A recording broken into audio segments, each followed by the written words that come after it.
We all love a good cult. A good evil cult, that is. Full of dark secrets and dastardly murderous deeds, ripe for being smashed by heroic adventurers. So, if you know about the fair city of Waterdeep in the realms right now, you'll have heard that somewhere in the city lurks a cult that worships none other than the head devil himself, the Lord of the Nine, Asmodeus. Want to know more? Before they come creeping to your door? Well then. In the early 1490s DR, the Castellantar noble family founded a new cult of Asmodeus in Waterdeep. It was secretive, worshipping behind closed doors, and mainly within Castellantar-owned Waterdavian tall houses and mansions, rather than openly. Cult members included a handful of nobles from other Waterdavian noble families, almost all of them wastrel black sheep, uncles and aunts, the disaffected and usually unwed and debauched elder brothers and sisters not in line to head their house.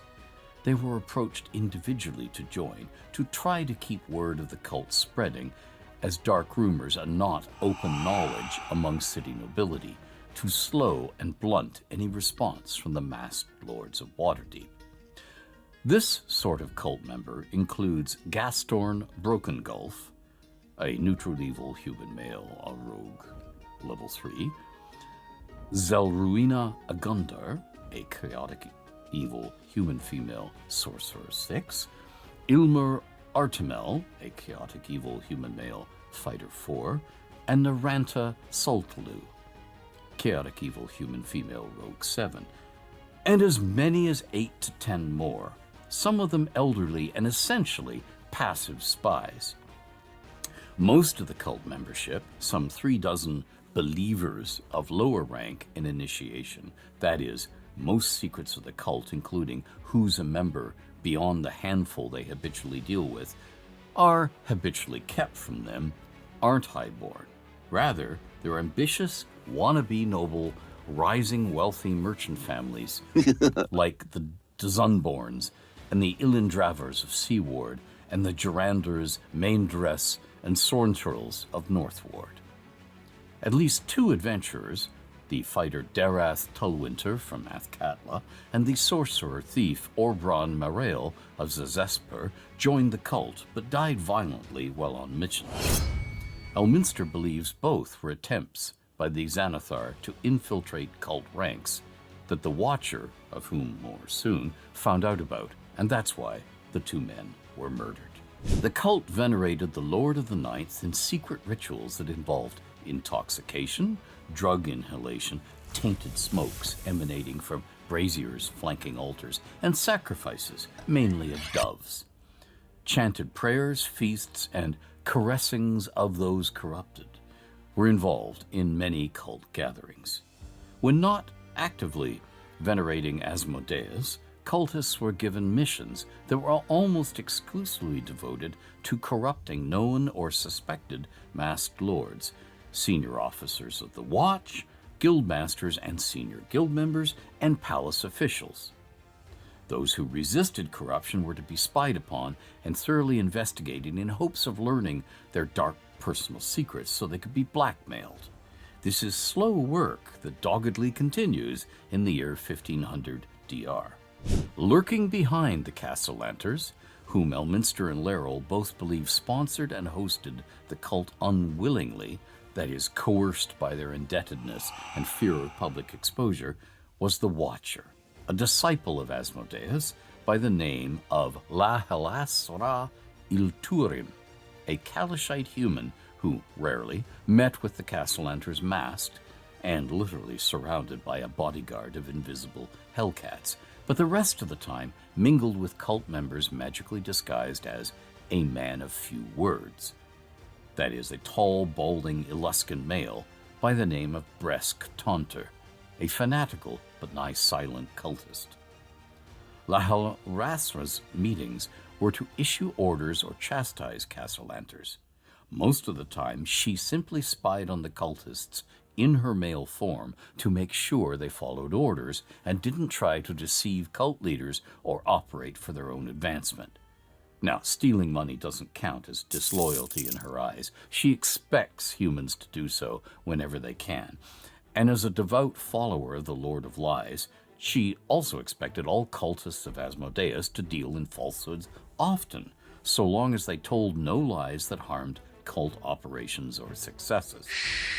Luckily for Waterdeep and the cultists, La Halasra is a slow and softly, patient sort, not someone who wants to seize power openly or quickly.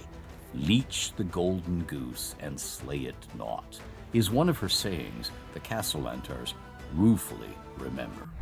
When we first started this project, I don't think that either of us ever thought that it would reach the level that it has. Do you remember how long ago that was? Yeah. I was young and beautiful then. If you've been enjoying the fruits of our work and you're liking these videos, please consider supporting Ed and this project by becoming a protector of the realms by heading on over to patreon.com/EdGreenwood. You can gain all sorts of exclusive access to really cool stuff there, or hey, maybe Patreon's not your thing, totally fine. If you want to support Ed another way, you can also check out his official adventuring gear at his shop. And I will leave a link to that down in the description. All sorts of really cool stuff there, but for now, I will let you enjoy the rest of the video. Thank you. Cult members are strongly encouraged to sell their souls to Asmodeus via formal contracts. They could, in lieu of this, sell the souls of their children, a sale the lords of Waterdeep regard as illegal, as in their eyes it's slavery, divine connection notwithstanding. One of the laws enacted by Asmodeus since becoming ruler of the Hells enables parents to sell the souls of their children, infants and the yet unborn, to princes of the Nine Hells, in practice to the ruler of one of the Nine Hells or their immediate family such as consorts and children.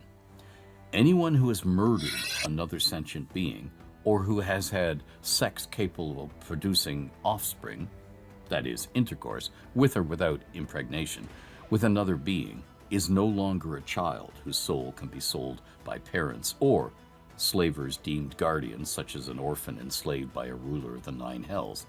Such mature individuals can only sell their own souls. This applies to children too young to actually bear or father children, so long as they have performed the sexual act, willingly or otherwise. Trickery in obtaining a signed contract, and it must be signed in the blood, tears, or spittle of the soul seller.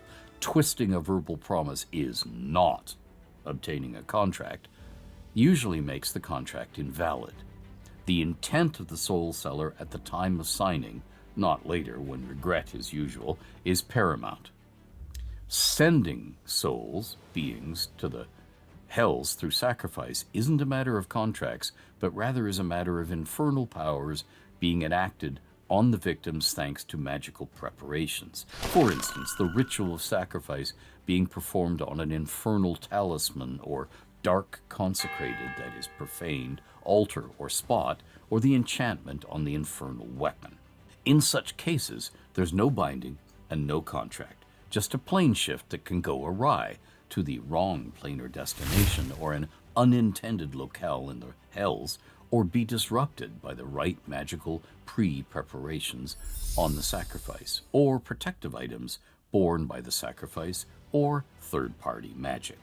The cultists refer to themselves and each other as the Rising, and they bear talismans, dark metal pendants fashioned of twisted and bent clusters of rusting spindles of natural iron deposits from Nessus, usually worn on neck chains under clothing, that have two powers. When grasped by a bearer, they can send whatever words the bearer speaks in the next minute to a chosen being on the same plane, no matter how distant.